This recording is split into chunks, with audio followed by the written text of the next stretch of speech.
Hey folks, Forester Ram here. Wanted to give you an update on my 2019 Ram Rebel V6. Just made an appointment to get some things done on it.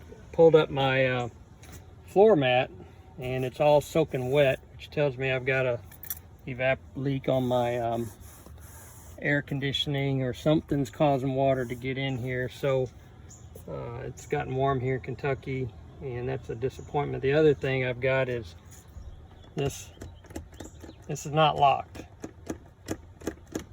It eventually will open if you keep pulling on it. There we go. Lady at the dealership said that's the second one she's seen. So I bought this shipped in from another state, so that wasn't something I could see. Another issue I've got is on the I've got a hesitation first thing in the morning when I take off. The engine makes a well, it's almost like a miss, but it's just a shake or a little hesitation. I'm thinking it may be the e-torque motor making a little jump or something. I'm not sure, and so I'll be getting it taken in for that. Okay, so I got my truck back from the dealership. I've got a little over 10,000 miles, 11,000. I called a 10,000 mile update on this Ram Rebel V6, and I had three issues going on. I had water leaking under the floorboard on the passenger side. The glove box most of the time would not open when I would try to pull the door on it, the lower glove box. And then I had a little, in the morning within the first few stop signs, I had a little hesitation going on in the engine, and I had them check that out. So here's what they came up with. One, on the leakage underneath, the mat was, they said there's a spider web stuck up in the drain tube on the evap tube, and that was clogging that up. And so it appears so far it may be a fix. I'll know a little more this week when I can drive it more. The glove box is, it opens more often now than it did before. Let's just put it that way. I think the problem with this glove box, the lower glove box, is if you're sitting on that side, on the passenger side, and you open it up, you're pulling the lever straight towards you and it tends to want to open.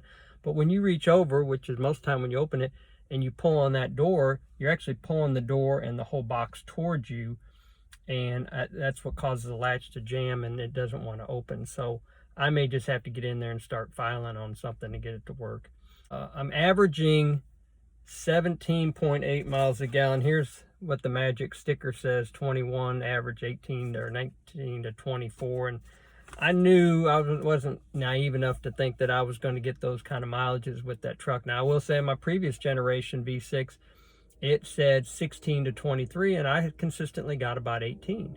17.8, I'm really not disappointed, and that might seem, well, why would I even bother if that's all I'm going to get mileage-wise? But if you go on Fuel and you look at any Ram Rebel through the years for the most part, but let's just take 2019, and with the V8, they're showing a 14.1 or 14.8, I can't remember, but it's in the 14s, and only 1 year, maybe going back 3 or 4 years, was there any of them even hitting 16 miles to the gallon. So when you get that 392 rear end, you sacrifice mileage, and that's what's happening here. And so anyway, I hope that helps you if you're looking into this type of model with that particular engine type.